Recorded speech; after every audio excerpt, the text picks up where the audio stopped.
Locked in my decision to have a collision with my purpose. It is my assignment to be in alignment with my purpose. I'm locked in, going all out, no fear, no doubt. My God, my choice, your will, I'm all yours. Locked in, going all out, no fear, no doubt. My God, my choice, your will, your will, your will. Locked in my decision to have a collision with my purpose. It is my assignment to be in alignment with my purpose. Have a collision with purpose, 'cause you know that you're worth it, and your dream is worth capturing.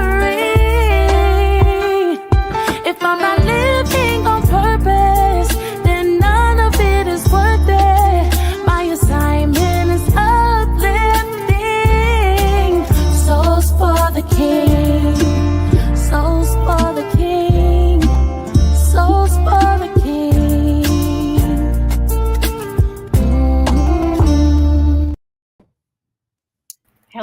Hello, everyone, and welcome to In the Spotlight. This is the home of unfiltered conversations where real talk is what we do. I am none other than Donna Thompson. I am Dr. Laxley Stephenson, and we are your moderators. But Donna, we have a special guest moderator on tonight. Yes, we do. Yes, none other. You know how you like to say it, none other? None Can you other. do none other thing with her? Sure. So we have our special guest with us, our special co-host with us this evening, and it's none other than Mrs. Carecia Brown Lysom. And I hope I pronounced your last name correctly. Yes. Thank you for having me tonight. Thank you for coming. And it's her second time back. She's been here before as a guest, not as a host. Now she's back as a host extraordinaire. Yes. How about that? A collision with purpose. She is a member of the A Collision with Purpose movement. How about that? Can I say that again? Yes, say it again. A member of the A Collision with Purpose movement. Mm-hmm. Welcome, everyone. Welcome to In the Spotlight, where we leave nothing on the what, Donna? We leave nothing on the table.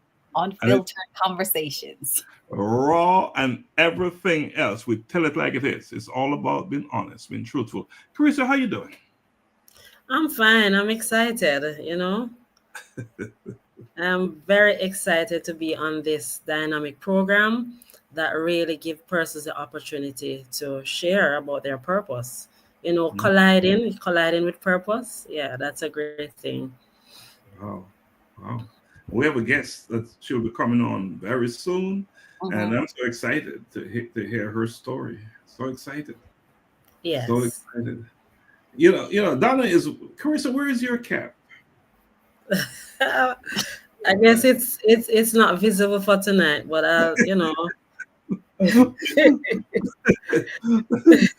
See, Donna is that's her favorite one, AWCP. Okay. What's up with the AWCP, Donna? ACWP. ACWP. Thank you for correcting me. I'm testing you. I see your alert. I'm testing your alertness. So you are alert. What does that mean, Donna? ACWP. A collision with purpose. None other than. So we have it in all kinds of different ways, right? It's written out. And we have our gears, our apparels. We have hoodies. We have hats. We have T-shirts, and we have an extra thing coming out. Not gonna put it out there yet. It's a special brand that we'll be launching soon. Yeah, and it's gonna be hot. Everybody's gonna want to have a wear, have it, own it. All right. And everybody's gonna want to own it. So tonight, as I said, we have a big show. We have a big show. We have a special guest. But before we get to our special guest, Donna, I'm gonna play a quick video. We're gonna stay on stage and we talk about it, and we'll get Caricia's opinion, because guess what? She's coming all the way from Jamaica. Yes, Jamaica. Yeah. Oh my God. She's gonna be at the colloquium. We have Yes, of course, definitely. Jamaica. All the way. Yes. She'll come all the way from Yard. It's a beautiful place, you know, and Jamaicans are very warm, so you want to hang out with them, you know. Wow. Oh, that is awesome. Yes. All the way from Yard. We really appreciate that. I'm telling you. And she's such an amazing person, and the work she's doing. Before we play the video, Caricia, can you tell us what you're doing in Jamaica? Repeat what you said a while ago. I'm sorry. Can you tell us what you do in Jamaica? What's your work that you're engaged in doing? Okay, well, my professional job is really in education, where I is a lecturer for hospitality and business administration. Also, I am the business mobilizer that mobilizes growth in business, and that is the business that I own to help business to succeed, to have greater success.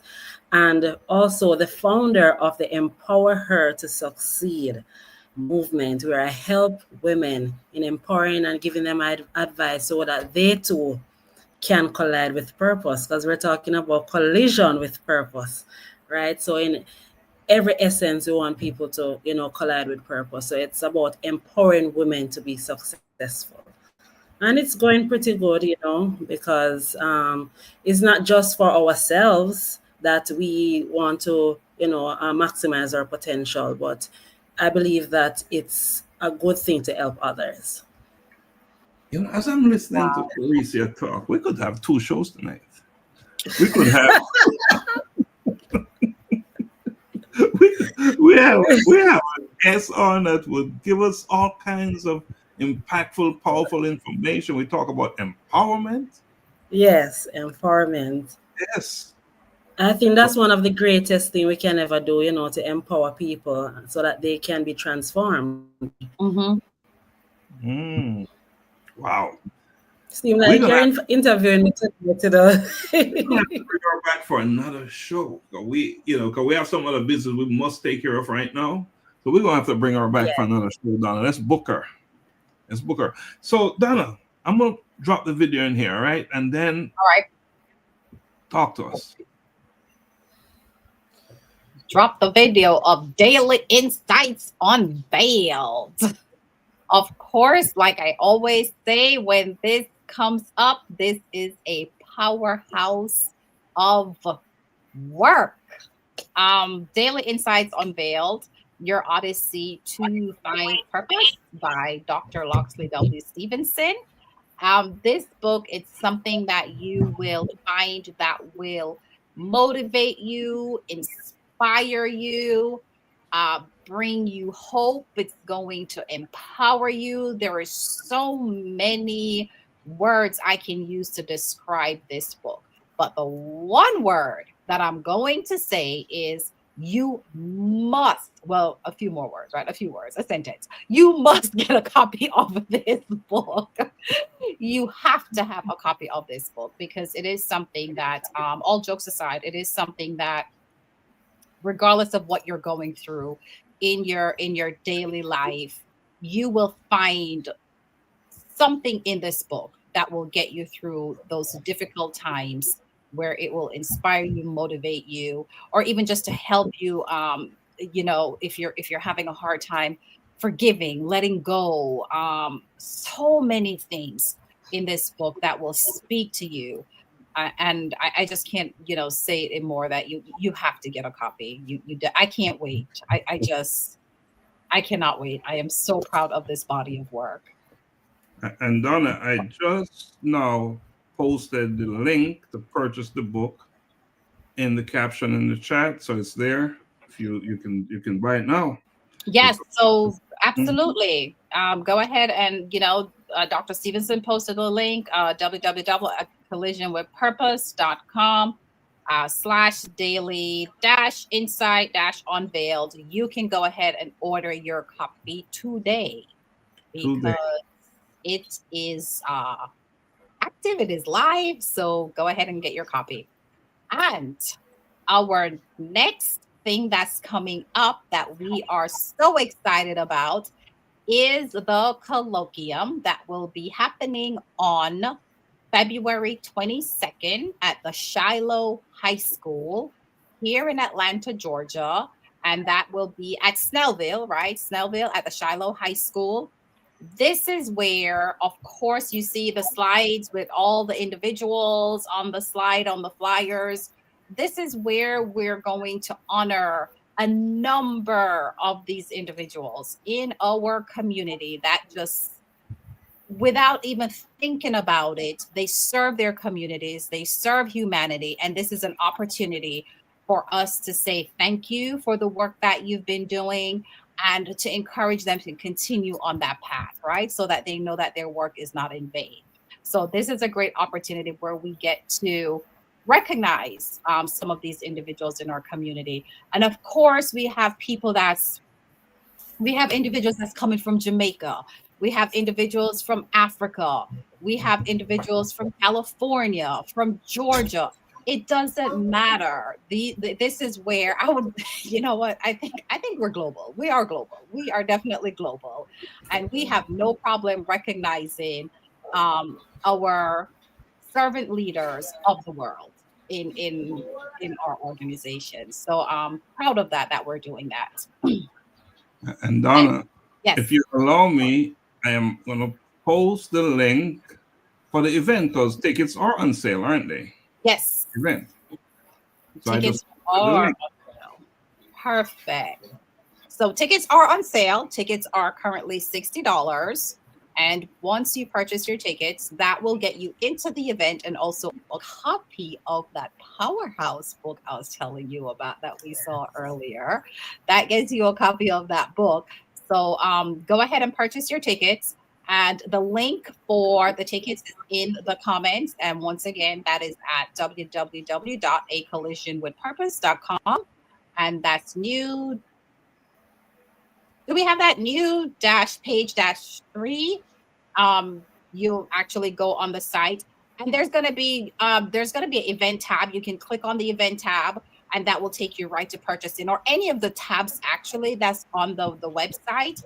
You can click on and it will take you to the event purchasing page. I want to tell you, go ahead and purchase your tickets now because come next Wednesday, the prices are going up. So if you have not gotten your ticket as yet, go ahead and click on that link like right now so you can get that special price because come next week, it's gonna be a little bit higher. Yeah, we call it an early bird price, and that bird is gonna just fly away. That early bird is gone. It's gonna fly away, and it's gonna be a different price. So get your tickets now. Very important. You don't want to miss this event. One of my favorite piece, of this whole thing is the scholarships.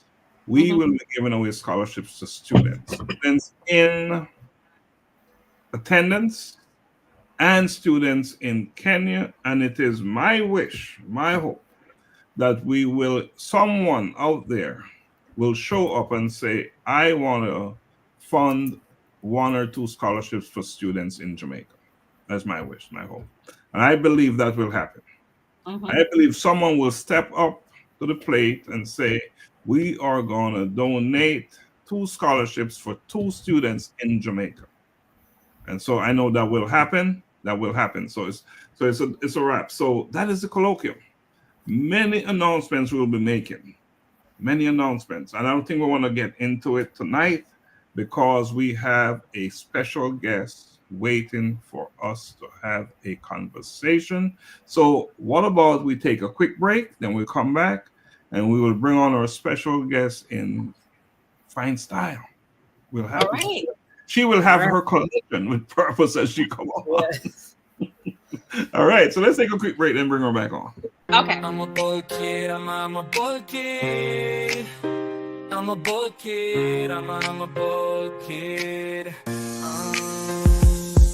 I wake up in the morning and I praise the Lord. I thank Him for His protection and I walk in His steps, declaring that today's provision is set up for me. I love God and I love my friends. Yeah, I'm a bold kid. I'm a bold kid. I'm a bold kid. I put on my armor and I read His word, blessing come out of my mouth. Cause I know to whom I belong, I am bold for Christ. Holy Spirit dwelling within me, carrying His presence wherever He sends me. I'm a bold kid, I'm a bold kid. I'm a bold kid, I'm a bold kid. Loving others as He told me to pray for healing, miracles to see, knowing my identity in Christ, He is in me. I am a bold kid, He loves me, standing firm on His word, proclaiming everything I heard, not afraid because He is with me. Be bold.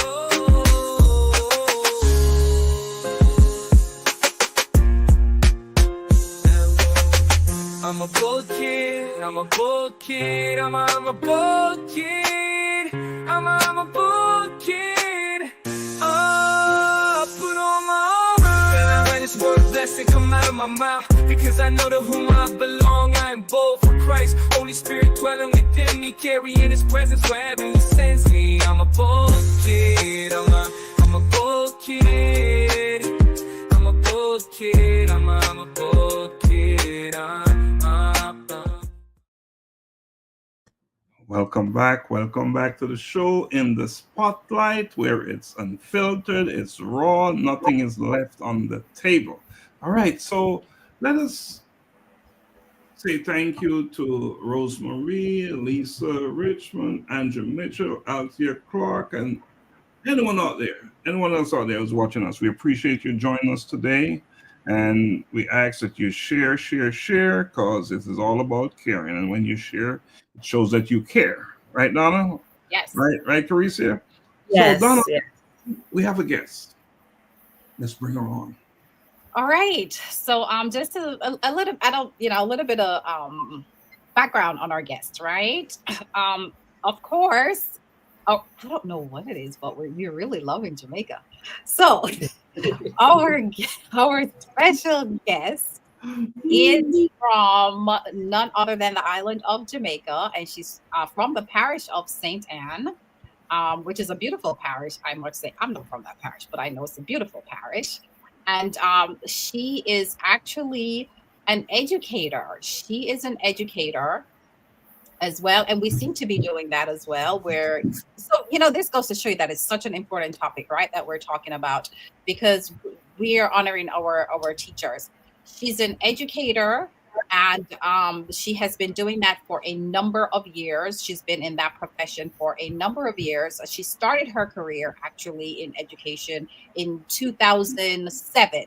She started her career in education. And she serves her community and she serves her children within her community, within teaching her the students that she comes in contact with, and even just overall within her community. So we are going to bring on none other than Miss Natriece Edwards, and I hope I do not mess her name up. So we're going to bring on none other than Miss Natriece Edwards, and she's going to be joining us here on stage or on screen. And we're going to do our drum roll. Let's do the drum. You bring her on. We're going to have a real drum one day. I'm going to learn how to play the drums so that we can do a good drum roll. How about that? And let's bring on our wonderful guest. That was some drum roll, bro. Donna, you was rolling. Yes. Welcome. Hey everybody. Welcome. how are you doing this evening? I am doing well. Thank you for asking. How are you doing? I am great. I'm great. Thank you for joining us this evening, all the way from Jamaica. Well, actually, I'm not in Jamaica at the moment. I am I am in America. I am from Jamaica, but I am now in America. So Hmm. I am Ah, close to you. Oh, that's nice. that's Yeah. great. Natrice, we know you're from Jamaica originally. You're not living in Jamaica, but take us back to Jamaica, your early days. What was it like? Okay. Well, my early days in Jamaica was pretty eventful. I must say that it has been mixed with joy. It has been mixed with failures, and it has been mixed with triumph. But what I want to zero in on is that all those experiences has actually shaped the person that you're looking at today. And that's why I am coming into who I am and gaining a collision with purpose. So the person that you see here was actually rooted in triumph, failures, and successes. So here I am today on your platform to share my story. And we welcome you to the platform. We want to hear your story. But Yes. you grew up in Jamaica. You're from Brownstown. You grew up in Yes. St. Anne's. Yes. I'm from Brownstone, St. Anne. Yes. Yeah. And just give us a quick idea what Brownstown is like for those people. We have people listening from all over the world, right? They have no idea what Brownstown is. So just paint a picture of Brownstown for us. All right. So I would describe Brownstone as a hub where you have several communities that actually come to Brownstone because of the wealth of businesses that it actually has. Now, it serves several smaller communities in the hilly region, and so it is very quaint and it is very attractive. Um, Quaint because it can be a little bit unassuming, but when you check the statistics, we have a number of people who were birthed out of that very community that has been outstanding in society. I want to pull your attention to Dion Hemmings. I don't know if you remember Dion Hemmings, the Olympic gold medalist or silver medalist, I must say. She has been from um, Brownstone. We have a number of them, but we are known for athletes. We are also known for our businesses, and we are also known for Grand Market. It's one Mm. of the largest celebrations during the Christmas season, and so people from all over will come and join the festivities that it offers there in Brownstone. Mm. It was actually featured just the other day on social media as having one of the largest grand markets in Jamaica. Yeah, Market is a big day. I Oh, wonder that is the thing. how is this new how is this new ways of shopping affecting Grand Market in Brownstown? How people Okay, I really don't think it has had a major impact on shopping in Brownstone. I have seen where it has impacted Kingston, but to be honest with you, people still do go out to celebrate and to purchase their wares there in Brownstone. So it has not had a tremendous impact on Brownstone per se.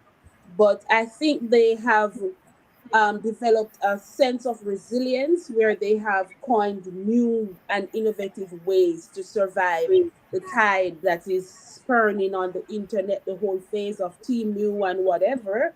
But I think they have, purchased their stuff and they have brought it into the streets and still get people to come and buy. So right? it has not daunted um, people or residents of Brownstone or the vendors, because they still have come out. I think we can say that people in Brownstone are very resilient. And So you I'm are going resilient. And you are resilient. You're from Brownstown. yes, I am. Donna. Yeah. Wow. It sounds very, yeah, like they have quite a bit to offer there. Yes. Yeah. And I guess I understand like what you're saying. Like probably if you like drive through, it can be very unassuming. You don't really know Mm-hmm.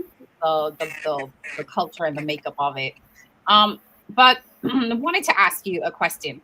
Because we know that community is important, right? And you've expressed prior about community. And you were definitely raised in a strong community and giving back, right? Right.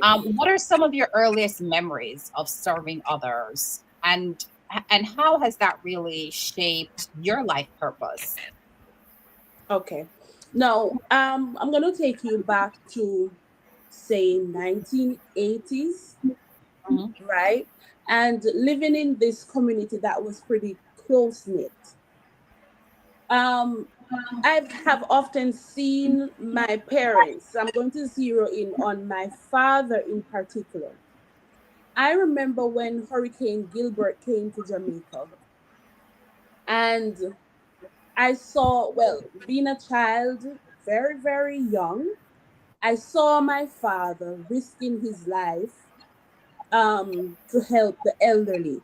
So zincs were flying, but he went out to serve, to help the elderly who couldn't really help themselves.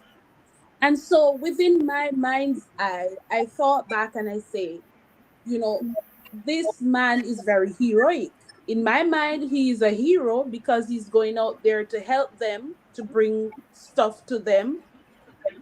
And so that sort of community and caring and sharing resonated with me.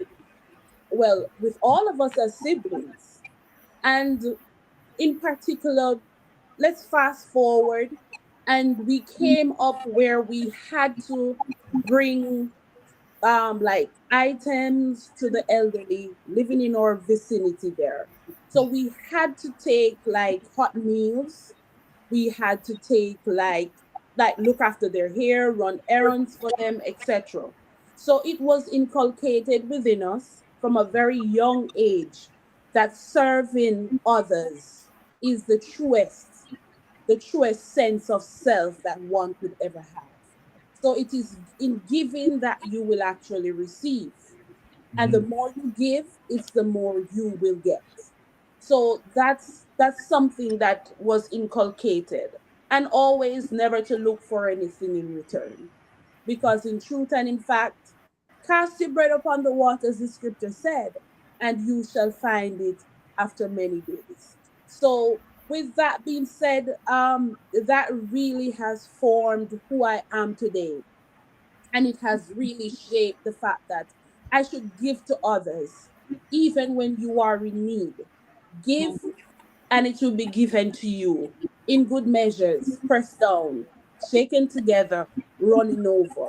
So these things have really spurred me on to serve others, to give to others, and to just be, that person who is always there for others. Not is it's not only in just the giving, but serving can come in be serving with your time, your listening ear, etc. So those are some of the things that really would have, spurred me on over the years because of my upbringing, you know. And I really embrace that sense of community, that sense of serving and giving. Wow. Powerful. Wow. Powerful. Let's acknowledge a few folks who are joining us tonight. We have Perseverance Wallace. She's saying, you go, Natriece. We have, so you have different names, I noticed. We have Andre Edwards say, go nuts. That's my sister. So you have different, not only are you resilient, you have different names, right? You have multiple Yes. names. And then we have Althea Clark. She give you that international global love heart sign. And we have Stefan Jefferson, Yes. giving you the and we have My friend. Yes. Lisa and Lisa, our friend, saying blessings. So I think it's a good time to turn it to Carissa because I know you have questions popping in. Okay. Mhm. Okay, Natriece, sure, you made mention that church has been a major part of your life from your childhood days. How did your deep involvement in ministry, right, Mhm. influence your journey? Okay. Um, Often I'm always going to allude to the scriptures and train up a child in the way he should grow. And when he's old, he will not depart from it. And so being involved in church, I have seen where it would have shaped the person I am today. Um, from I was 4 years old, I have been going to church. And I'm not going to sit here and say that I would not have had moments where I would have failed the Lord. But I am grateful that the Lord is gracious in mercy. And so with that being said, it has taught me along my journey in life that you will have moments when you will fail, but God's grace is sufficient. And so, along my journey, it has allowed me as an individual to lean heavily on Him. For every step of my journey, God has been there. For every step of my journey, I have seen His hand, I have proven Him. Even when I was not looking for Him, He still came looking for me. And so, it really has, helped me to be the person I am today because I could not have had successes without the person who would have granted me success. And so I am grateful to him that he has afforded me the privilege to journey with him, leading me and sustaining me throughout my lifetime. Wow. So you think that that was a great decision that you made to follow the Lord? Yes, from the age of 10. So from the age Okay. of 10, I would have made the decision and I have no regrets. Okay. So with that, that is awesome. I commend you for that. Um, so sometimes we see like a lot of people struggle with waiting on the Lord's promises, right? Um, Mhm. for whatever reason, faith, hope, life circumstances. Um, you've previously expressed, not in this meeting here, but Mhm. previously you've spoken about writing books for women in Mhm. seasons of waiting. What Mhm. what personal experience or insight Uh-huh. you've had that shaped your perspective on that in reference to patience and faith? Okay. I would have had several. I'm thinking that this has been my calling to be a person who is supposed to wait, Mhm. right? How many of us actually like to wait in a line? Not many of us. Mhm. Because oftentimes when we are called upon to wait in a line or we have to go to a particular business place, and the moment we go in, we peep our heads in and we see a crowd, we get anxious. We might get frustrated. But that's how life is. Life is not always that microwave experience where we just pop something in for 30 seconds or a minute and it's out. Now, my experience with waiting did not just start today. I can recall as early as 2004. Yes, 2004, when I was enrolling to go to college. I had to wait. It has always been my dream to attend the micro university college. And so I would have gotten responses from other colleges. And I just had to be saying to myself, why is this school not calling me? Everybody else around me was hearing from them. And I said, God, this is my dream to go in to this college. I had to wait. I had to wait. After a while, I got the answer. Another situation where I had to wait. I had to wait when I wanted to enjoy marriage. It took me a long while before I could even marry. That's waiting too. And now that I am married, I have to be waiting on God to bless me with a child. I have been waiting. Is it easy? No. Along the journey, sometimes you feel frustrated. It's overwhelming when you have to wait. And not many people will want to talk about their experience with waiting, simply because it might be embarrassing, or you might feel as if you will be ridiculed. But ask yourself the question, why is God allowing me to wait? Is God testing my patience? Is God maturing my faith? Now, these are all questions that we have to ask ourselves. And it will lead us on a path to strengthen our relationship with Him. I often draw from scripture, Habakkuk chapter 2, verse 2 to 3. Though the vision tarries, wait for it, because it will come.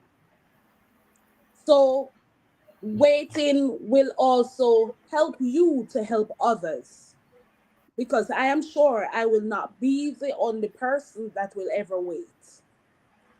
And so through my testimony, somebody else can be blessed. So Wow. I might have to go through this to empower others.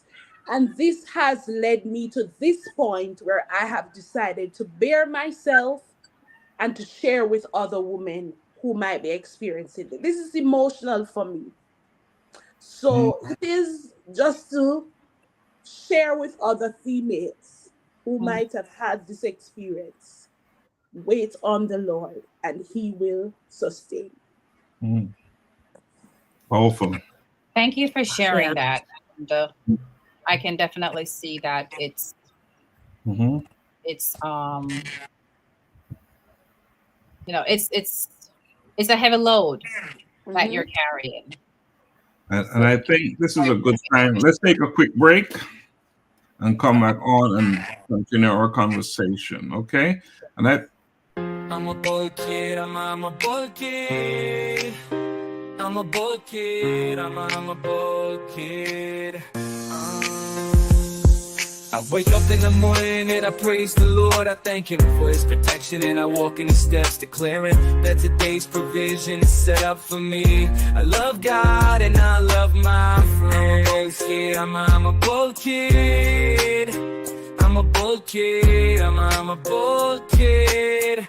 I put on my armor and I read His word, blessing come out of my mouth. Cause I know to whom I belong, I am bold for Christ. Holy Spirit dwelling within me, carrying His presence wherever He sends me. I'm a bold kid, I'm a bold kid. I'm a bold kid, I'm a bold kid.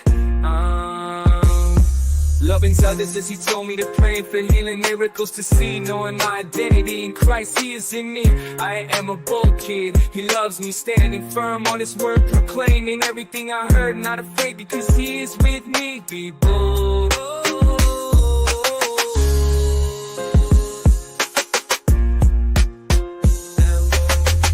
I'm a bold kid, I'm a bold kid, I'm a bold kid, I'm a bold kid. Put on my armor, and I write this word blessing come out of my mouth, because I know to whom I belong. I am bold for Christ, Holy Spirit dwelling within me, carrying His presence wherever He sends me. I'm a bold kid, I'm a bold kid, I'm a bold kid, I'm a bold kid.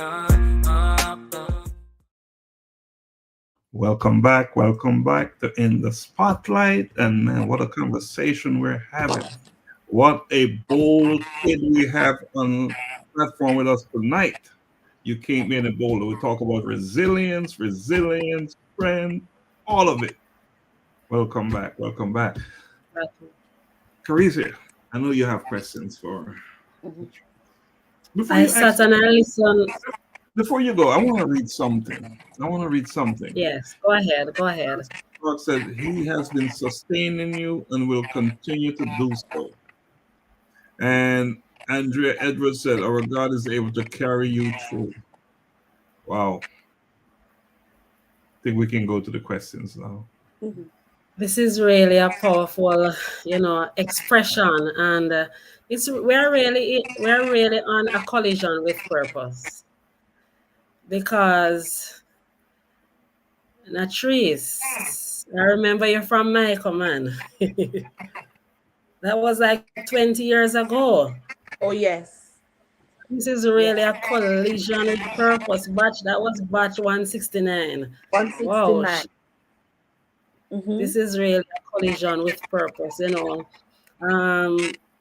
like 20 years ago. It's so powerful what the Lord has been doing in your life, and your testimony is powerful, about waiting. And with that, I know that persons are touched, because you understand the purpose, why God is allowing you to wait. And so when we can understand that, then the journey is not easy, but it makes it a little bit easier. And I know that He will come through for you. Okay.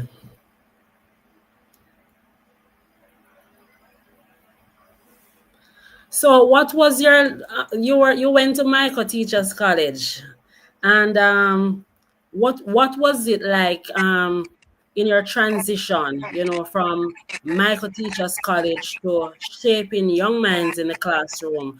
And you would have had experience in Jamaica and currently in America, so you could talk about the difference and how you have been impacting lives. Okay. No, reflecting, you can remember, Carissa, that what we learned in the classroom at Michael is totally different from what you will ever experience in the real world situation. When you go into those classrooms, it's totally different from what they actually trained you for. So it's like a utopia in the classroom. But when you actually hit the ground running in the real classroom, you will see that you will have to don many hats. So in going on, you realize that you will have to be the students, their doctor, you will have to be their lawyer, you will have to be their counselor, you will have to be their parent some of the times. And to be honest, you are never truly prepared fully for what you will experience in the classroom. And because of that, you have to, it has to be a calling. I say this to people all the time. Teaching is just not another profession. You have to be called. You have to be divinely handpicked for the classroom. Because to be honest with you, sometimes when you hear the things that students encounter on a daily basis, sometimes it's only the grace of God that actually keeps your mind. Because you wonder, how is it that they're actually going through all of this? And as a result of that, you have to be their strength. You have to be that constant wind beneath their wings, just to keep them going, because sometimes they don't get it at home. So you have to be the one that actually encourage them, to push them on, to say you can do it, because some of them, they have never heard it before, that I believe in you. So Yeah. you would have to be that person who will actually have to show them that you're there for them. I have had countless stories, but I'll leave that for another time. But Well, don't leave it. Don't leave it, because my question to you is about a story. mhm, Story of when you saw, you believe in education. That's all. mhm, Education is big in your life. So I would like for you to share a story of when you witness a transformation in a student mhm. because of your belief in education. Right. So I'm gonna take it back to somewhere around 2016, 2017, where I met this young man one day walking on the corridor. This is back home in Jamaica. He was walking on the corridor and he was looking very angry. Mhm. And he had his shirt. Normally in Jamaica, the culture is pretty different here, where they wear uniforms. So a part of the dress code is that their shirts must be neatly tucked in their pants. So he was walking on the corridor and he did not have his shirt neatly tucked. So of course that was a violation. So I saw him, and remember, he had this very mean countenance.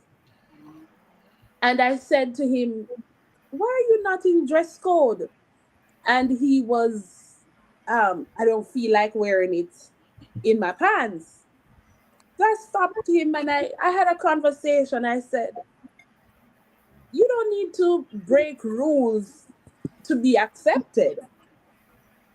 And he said, "I don't feel like talking." I said, "Okay, as long as you do what I'm asking you to do, just put your shirt in your pants."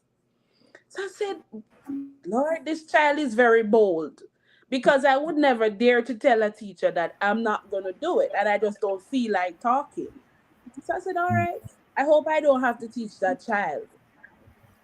Fast forward to about the third session. I'm just meeting them the September.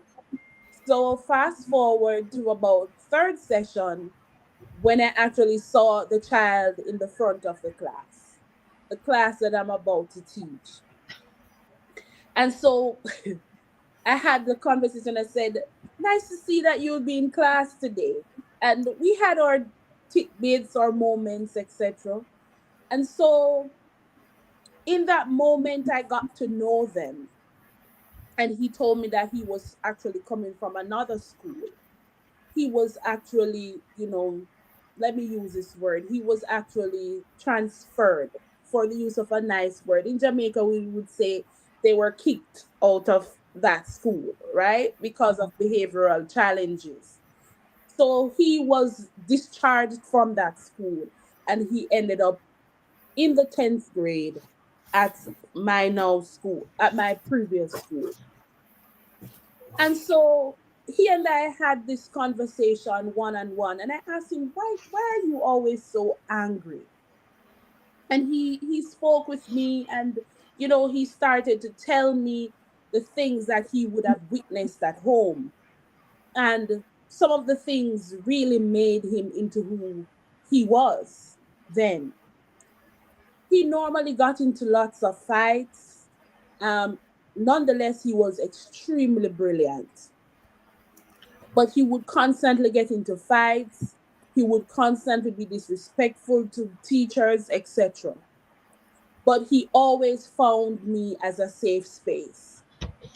And I would always encourage him to let people see the other side of you that I know. And he would say, not everybody deserves to know that side, because some people might think that if you become vulnerable, people might take you as being weak. So that was his fear. And I remember one day, teachers, principals, etc., they had given up on him and they wanted to get rid of him. And so I had to step in and I had to say, give him another chance to prove himself. Give him a chance to make the most of himself. They said, he has only one chance left. I took him, I spoke with him, I prayed with him, and I told him that he who angers you controls you. That in that moment, I remember it's as if the Holy Spirit gave me that word. And I just sent it out into his spirit. I said, he who angers you controls you. And every time when he was about to get himself into some sort of skirmish or something, he said he would constantly hear my voice saying, he who angers you controls you. Now, today, he actually is enlisted in Jamaica's Defense Force. So he is a soldier today. The same Fabulous. student, the same student who they wanted to get rid of, the same student who they did not believe could actually pass his subjects, that's the same student who actually left school with 9 subjects and actually enlisted in the Jamaica Defense Force. The same student came back to empower other young men at the same school that you don't have to choose violence. You don't have to be that person who always gets into fight. He is now a motivational speaker to other students. And so I use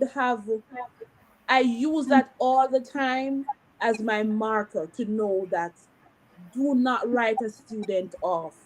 Even though they might be showing you that mean side, it's often a mask. And so that I would have used as a benchmark to say every child is worthy of motivation and encouragement. All right, Donna. He who angers you. What was it saying again? He who angers you controls you. We can't afford to have that. We can't afford to have that. So big stuff, big stuff, big stuff. Donna, one thing I'm going to suggest when you're not talking, let's mute because I noticed there's some noise. So on the us four on the platform, only when you're talking, we keep your phone active. All right. And yeah, because the noise is coming through. I noticed. I'm not sure what is causing it, but we can control it that way. So Donna, I'm going to turn it to you. All right. Wow. That's so powerful. Right. Thank you so much for sharing because you know, I'm going to ask you a question. Of course, it's probably going to be the same answer you're going to give me, but you could give me another answer. But it goes to show us, to our audience that is actually listening, here we're hearing from a teacher. We also heard from Caricia before, who's a teacher, and how important and how impactful and how much power a teacher hold in their hand in shaping a student's life, and how precious that is, and how we have to be careful as educators with our children because we can make or break them. So I commend you. I commend both of you ladies for the work that you're doing because it's one of the most important jobs that we have in our society today, and that's teachers. But with that, I would like to ask you, what is one major lesson your students have actually taught you over the years since you've been in education? Right. So, to be honest, each child is unique. And I'm going to this is just like a sequel to what I said earlier. Each child is unique, but you must never give up on a child, because it has proven that even though they might seem unreachable in the initial stage, never write them off. Because to be honest, that same child that you think you don't need today, you might need them tomorrow, or you will need them tomorrow, because they are going to be taking up prominent places in society. So to be honest, I've learned from my students that they are worthy of everything that you can ever pour into them, that everything that you can ever give to them, because of the uniqueness of their situation. They are all unique, they have their unique traits and abilities. And so just do not use a one size fit all and just rule them out, because they will surprise you. You know, recently we have been having conversations with teachers from Jamaica or with Jamaican roots. And I must say that I am impressed. And it's the commitment, the development of these students that is really getting me. The level of commitment that I'm seeing and I'm hearing from these teachers, it's just mind blowing. And I think it's a good thing for our island, Jamaica. Okay, we're from Jamaica as well, Donna. We're from Jamaica, and it's important to us that our Jamaican students, because I think for a minute there, it seems as if things was falling off a little bit. But I must say that I am so impressed. I'm actually happy to see what is going on, what is happening. These teachers, these young teachers, I should say. And you know why that is important? They could be teaching for a long time to come. So that's a wonderful thing. Carissa, I'm going to pass it to you, a teacher, to ask another teacher a question. You have learned a lot of methodologies when you were in school. And we have a different generation now, Natriece. Mm-hmm. How do you keep their attention, in your class? All right. How you keep their attention? One is allowing for brain breaks. Oftentimes when we are back home in Jamaica, student, it would be so rigid in my classroom. To be honest, I have a past student, I think she's online right now, I think Alethea. It would be so rigid in my classroom because, to be honest with you, they know what is expected of them. Now, when you come to America to teach, it's a different culture. So the methodology that worked back home, it doesn't necessarily work here. So you have to be a critical thinker as a teacher, and you have to employ different strategies. You have to give them brain breaks. You have to, allow them to probably be intentional, get up, move about, find something that gets them moving, and not just sit in the classroom space, as long as it is not disruptive and it's engraved in your lesson itself. But you have to have them take frequent breaks, do interactive lessons that cause for them to, interact with their peers, that will allow them to do hands-on activities too, making stuff, going to different stations to read things, to record answers, and also things that will allow them to listen, to speak.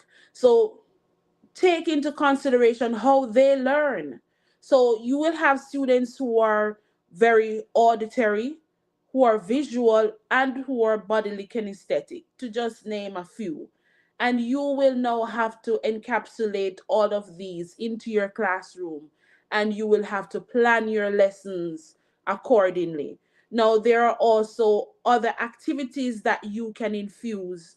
I use it a lot, where I use interactive games where students, you infuse it with questions and so on, and students will, you know, answer questions and they get bonus points, and they love to see that they are the ones who are stealing the most goals, or they are the ones who, are winning, and they love to be on the trophy stand in the game. So these are some things that I employ, and it helps them to be engaged, it helps them to be focused.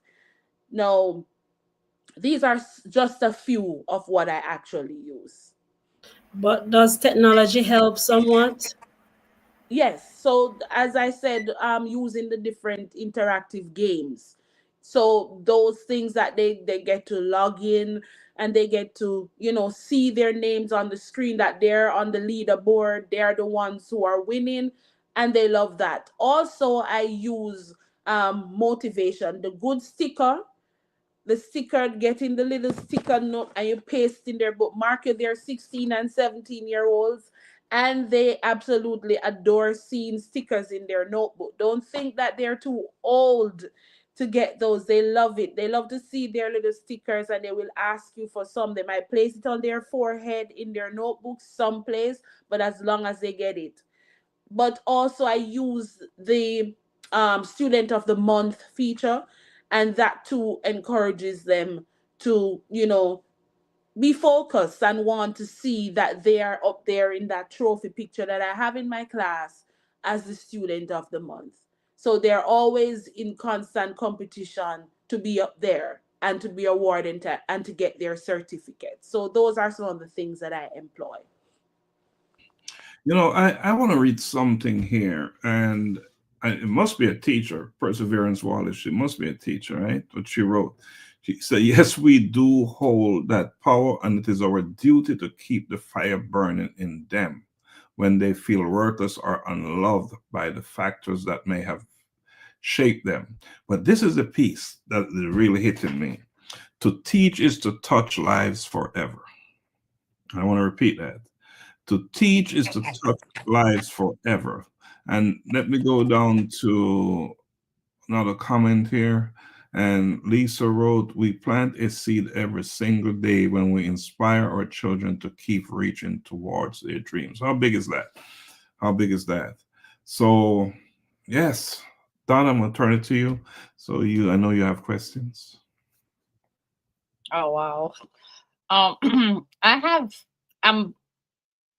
so it's probably a little bit not on our script, but you explained some of the things that you use to motivate the students. And I'm assuming that those are the things that you've implemented here in your US classrooms. Now, going back, because there's a culture difference, right? There's a shift, and it's so great that you have the experience in Jamaica. Now you have the experience here, so you can give us the both sides of the coin, so to speak. Would you, from your previous experience in Jamaica and what you're doing now, do you find that there are benefits to what you're doing here with the students here that could potentially be implemented there to help motivate the students? And what suggestions would you have in actually implementing some of those things? Because I know that there could be challenges in Jamaica with resources and different things of that nature. So what ideas and encouragement could you give some of our teachers that is in Jamaica that they could potentially use some of these tools? Right. When I look back, I'm happy that you asked that question, because it's on my agenda to do some empowerment sessions with teachers, or enrichment sessions with teachers back home, utilizing some of the strategies that I have learned here.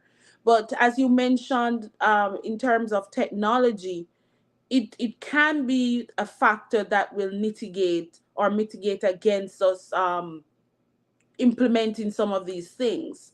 But let's just use the word that I used earlier. We are very resilient people.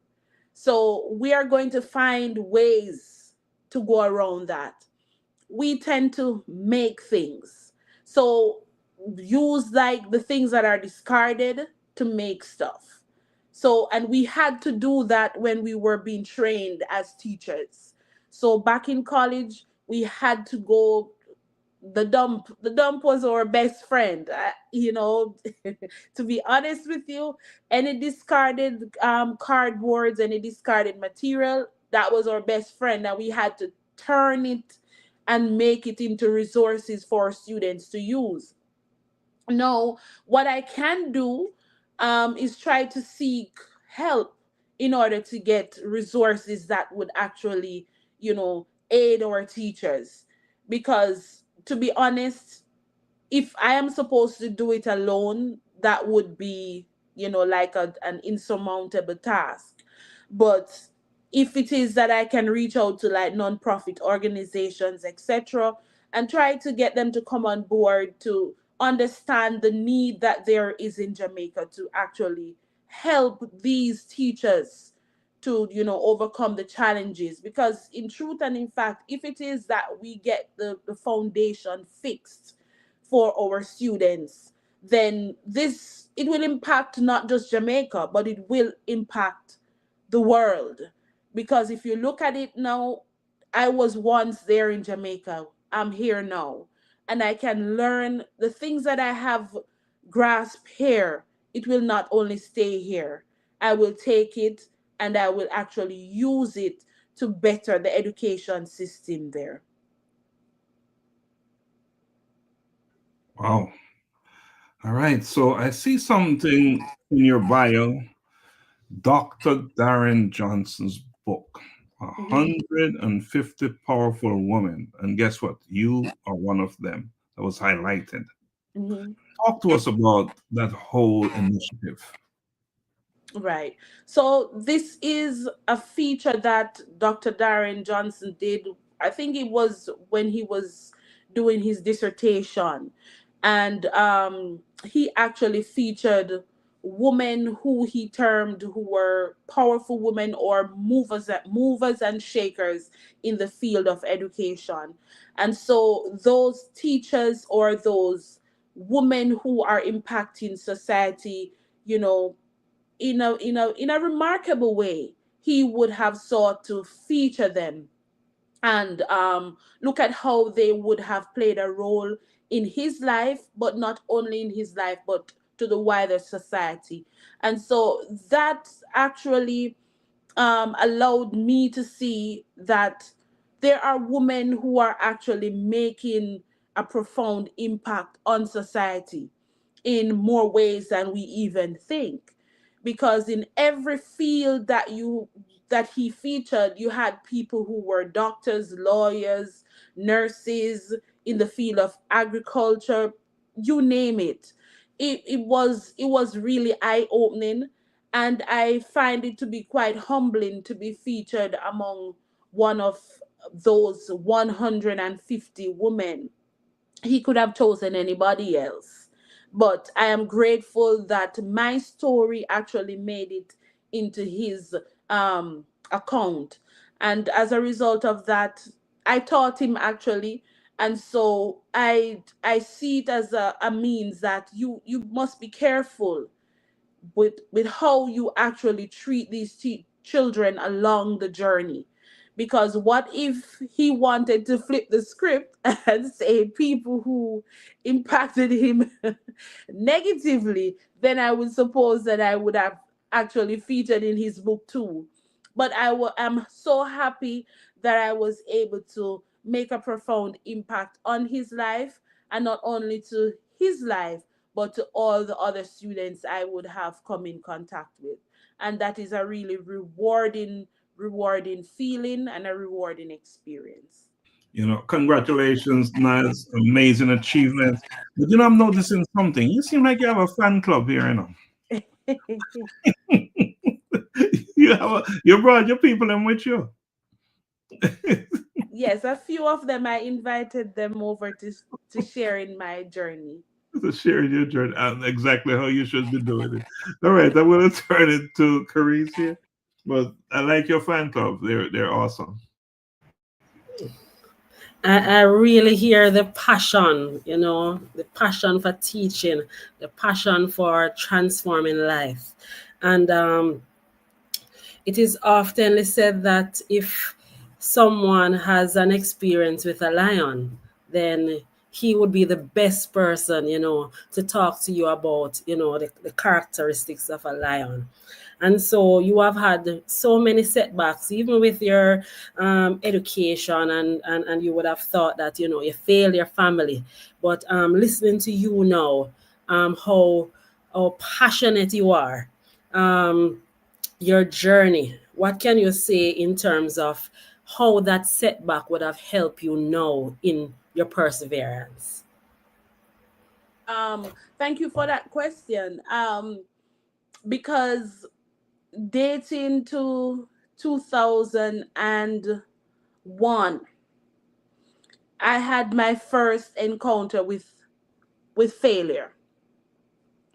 And I wouldn't say that I was a total failure, but I did not get, Carissa can and Dr. Laxley can really say that passing your CXCs was a big thing in Jamaica. It was a very, very big thing. And so I did 7 subjects, but unfortunately I only passed 3. And so I had so many challenges at that point because during that time, a number of my teachers would have resigned. During the time when I was supposed to sit my exams, they resigned, they left the classroom. And so I had to, or the others of us had to self teach. So we had to prepare ourselves for the external exam. So I would not say that I was an absolute failure because to prepare yourself for an exam, that's a big deal. And so I had my first brush with failure then. And so I did not pass all my subjects. Of course, I felt like I would have failed my family. I would have failed the other people who really looked up to me. They wanted to see me excel. And so it is important when you have a child that you have a strong support system, you encourage them. And I'm extremely grateful to my family who never gave up on me. Even though I didn't come out on the as the creme de la creme, I am so happy that they encouraged me. They motivated me to know that purpose cannot die. Purpose cannot die, and as long as there is life, there is hope. And so I would have gotten another chance to do those subjects that I didn't get. And so I sat there one sitting and I got them again. And so I overcame those obstacles that I faced. And so I got the subjects that I needed. I went on to do my A levels and I passed all of those in one sitting. I am grateful. And to be recognized too by teachers for my ability. And it's as if it was a puzzle for them. Why didn't you pass all your subjects at first? But failure isn't final. And so as I said, everything that I would have experienced in my lifetime, it is setting me up to share my story and to encourage someone else. And so I would have used my story as a motivational speaker because I would have gone back to my high school to share my journey with them because I was invited to speak to a group of grade 10 students. And I would have shared my experience that I might not have gotten all my subjects in one sitting leaving here. But at the same time, look at me now. There's a song that says, "Look at me now," because I came back to encourage you, to motivate you that if you hit rock bottom, do not stay there because there is always up. Use your stones, the rocks that you will meet at the bottom, use them to create a ladder to come out, of your pit, to come out of your failures. Just use it and overcome, and do not hide your story. Share your story. It might cause tears to come, but that's the washing of the soul. Just use it and encourage others and move on from there. You can only go up. It's the only way is up, and failure is not final. Use Dr. your Laxley. Oh, I'm sorry, go on. use your stone as that ladder to climb your way out. Powerful, powerful. Go ahead, Tracy. What I wanted to say is that during that time, you might not have thought that you were the dem krella dem or dem, right? But considering a person who has a master's in literacy, wow. How did you arrive at that? Because, considering your journey, having 3 subjects, and there's only a few of you in this world, who have a master's in literacy. So maybe I can just share something about that, about your journey. Okay. I would have served after teaching social studies and history for a number of years. I would have served my former school in Jamaica as a student support pathway coach. And that's after I got my first degree in special education. And so I saw the need. I saw the need serving those children, especially the boys. I saw the need to empower boys, because to be 13-year-old, 14-year-old, and you're still struggling to read. Now that really resonated with me. And so I said, if I can help them, if I can help students, to fix their foundation, then we can fix the whole building. So if you go back and you fix the foundation, learning to read is the foundation for any other subject, any other pathway that you're going to take. Learning to read. And so that would have allowed me to go on that journey to pursue a master's in literacy. Was that journey easy? No, it was not, because I had to be working full time, plus studying part time, plus managing a family, so it was never easy, but it was worth it. And so I plan to utilize the skills and the knowledge that I would have garnered to better empower, especially males. I have a passion for males, for boys, because I always believe that girls often can empower themselves. It takes little or nothing for girls to say, I can do this. But half of the times, people don't really believe in boys to a great extent. You can correct me if I'm wrong, but half of the times you will find people just giving everything to a girl, but a boy has to work double hard just to get what they want to get out of life. And so I firmly believe that if I can help and empower, especially boys, to realize that they too can get up from their little spot where they find themselves in, where they might not be able to read, to become better readers, and so that it can influence their holistic development. We thank you for that answer. We thank you for that answer. Go ahead and mute if you're not talking, because we thank you for that answer there, and for the question, Parisi. We're drawing down on time. We can't stay here forever, but it's an opportunity for us to go in the room with one question and then a closing argument. So I guess I'll start with a question, seeing that my mic is open.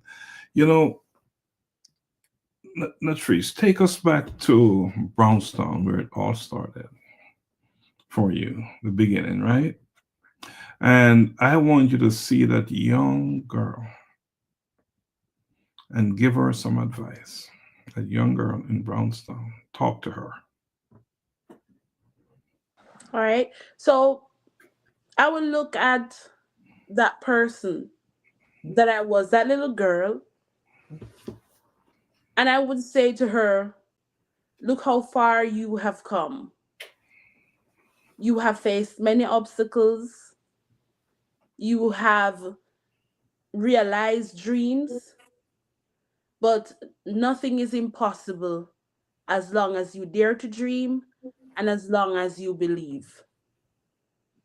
Own your truest potentials, realize your dream, and do not stop chasing your dreams and finding your passion. Always go, believe in yourself, have the value of hard work, and maximize your truest potential. Thank you. Teresa, you want to do next? Your final question? My final question to you, Natriece, you have been through so much.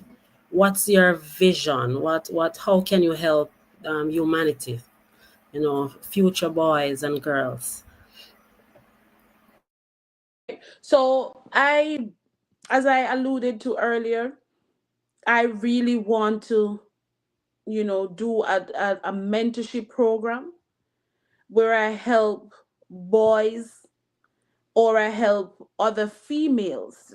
Not to say that I won't help girls too, but I do have a passion for boys.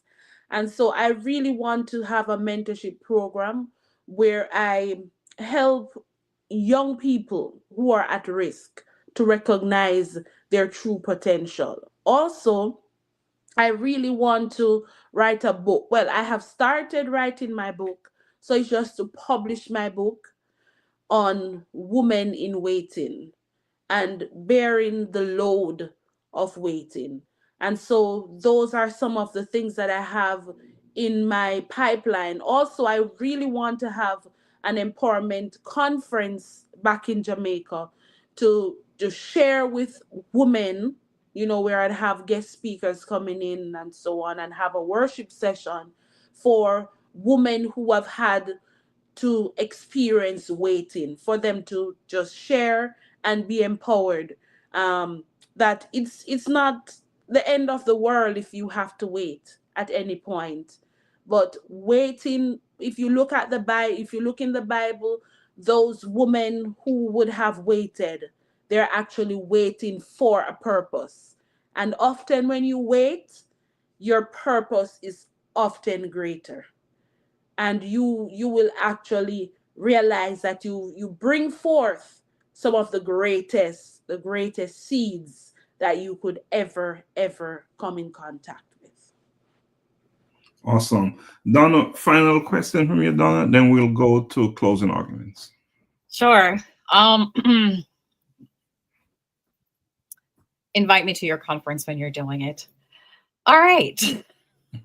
So, we're coming to a close, right? But I want to ask you, you've done so much and you have so much more to offer to your community. But how would you like to be remembered? Not just as an educator, a mentor, or a speaker, but as a woman of faith and a woman who is purposed for something. How would you like to be remembered? I really would like to be remembered as a person who embraced her challenge, a person who was never afraid to maximize her truest potential, a person who would have encountered many storms, but a person who would have used those storms to allow her to soar.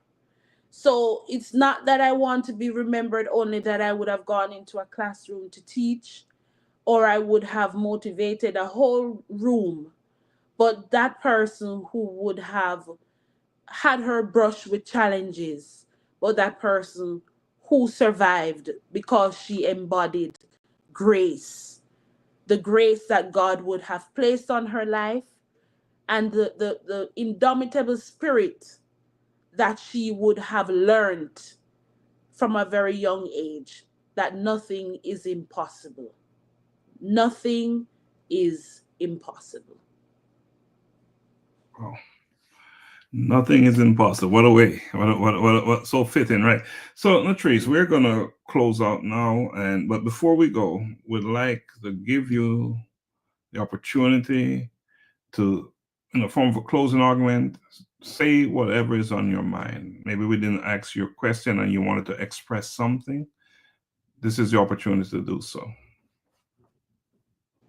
Well, I think you have asked me basically a wide array of questions, and I really appreciate the opportunity that you would have given me to come into this space to share.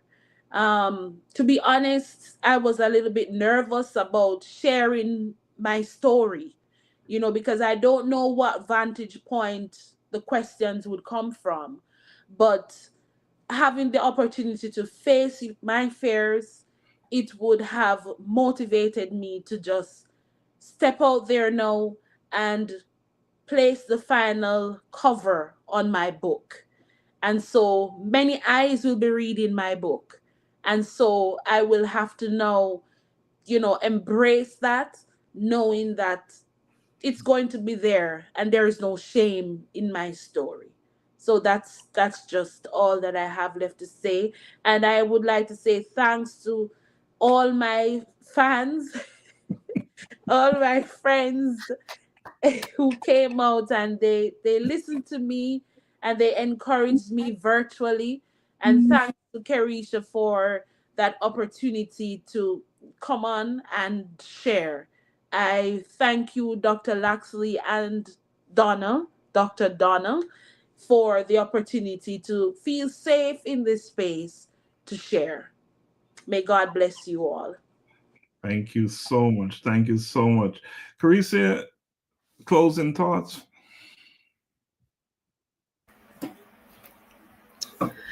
I will just shout out batch 169 from Michael Teachers College in Kingston, Jamaica. And it's such a beauty to really, reconnect with Natriece. And it's like 20 years, I did say that, before. And I'm learning that this year, our batch is celebrating at the Michael Teachers College. So I hope I'll be able to be there. I'm going to try to be there. But you have a powerful story. You have a great story. One that is transformative, one that you should never hold back on. And I'm so happy that, this space with a collision with purpose has given you the opportunity so that you can face your fear somewhat. Sometimes we think that we are fearful, but we're not really fearful because your voice alone is so powerful. The words that you select is so, powerful. You speak from a real expert, having a master's in literacy, and I must congratulate you. And God is going to allow you to shine even more. God is going to open up bigger spaces for you because there is a world of people, there is a tribe out there that is waiting for you. And I believe that your story will make a difference and be a solution in their lives. God bless you. Thank you, Carissa. Thank you for that. Your presence here, today is just added so much value.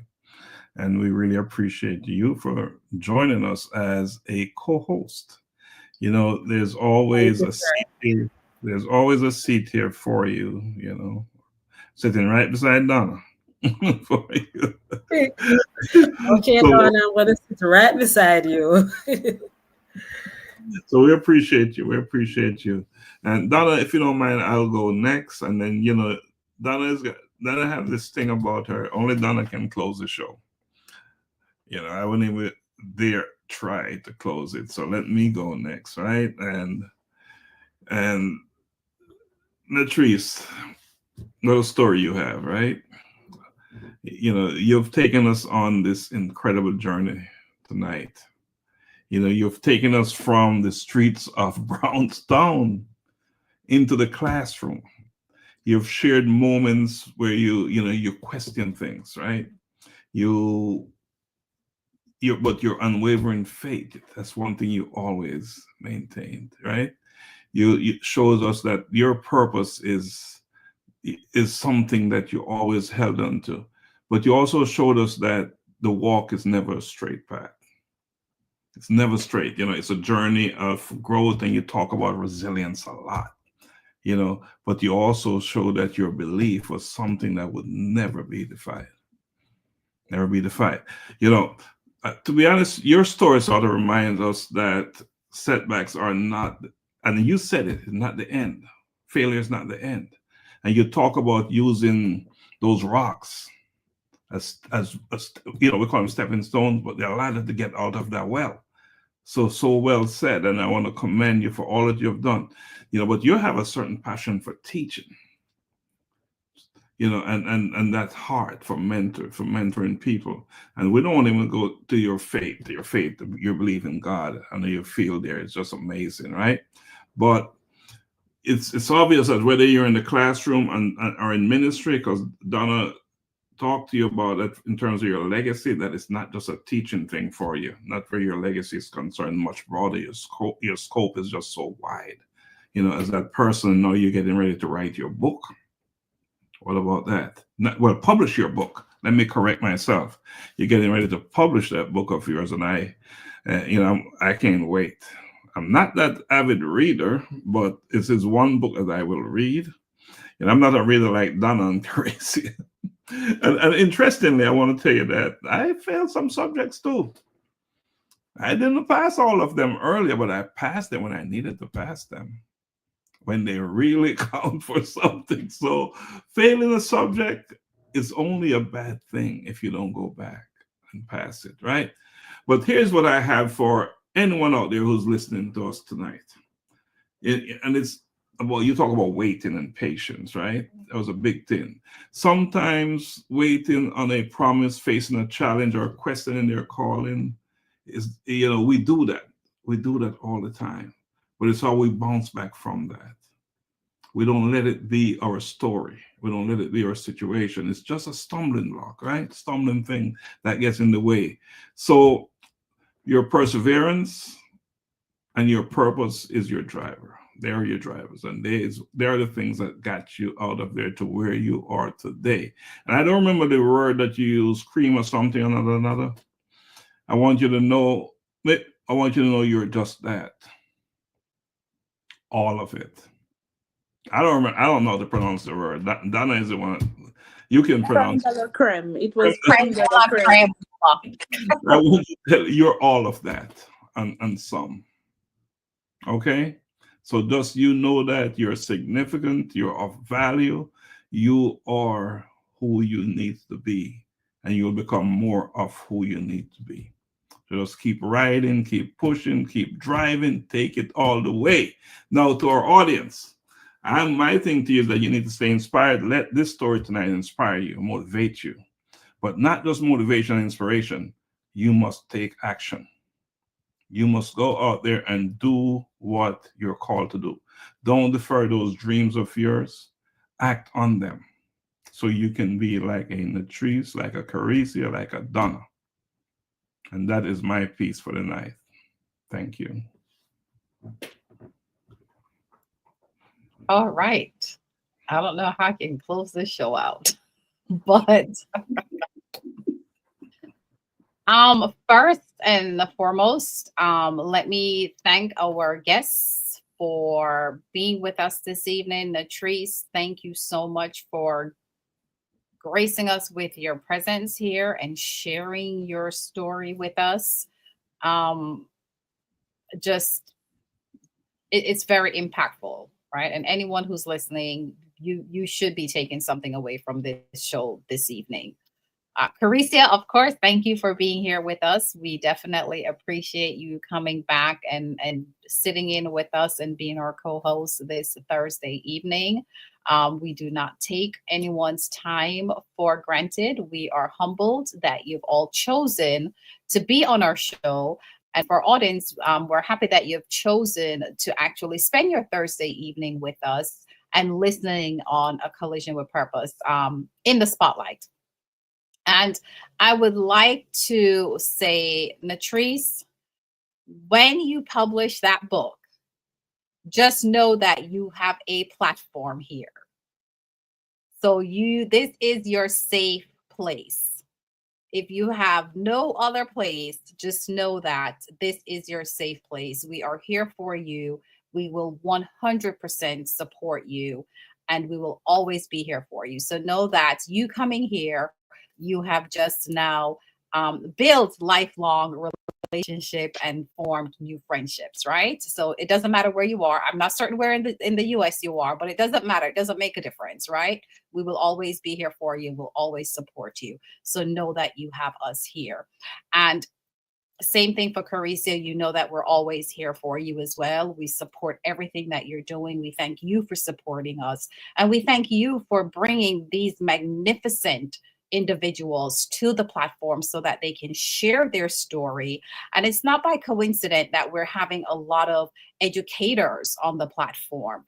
It's showing us that this is something that is so important in our society at a time like this, that we have to reach our young people. We need teachers who are called to teach, because it takes a special individual to teach our children, to nurture them so that they can go out there and be productive members of the community. And like you said, we have to remember, these are going to be individuals. They're going to be doctors. They're going to be lawyers. They're going to be engineers.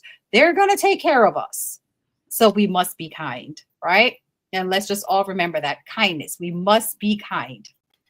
Even to the little ones, we must be kind, because we will get old one day.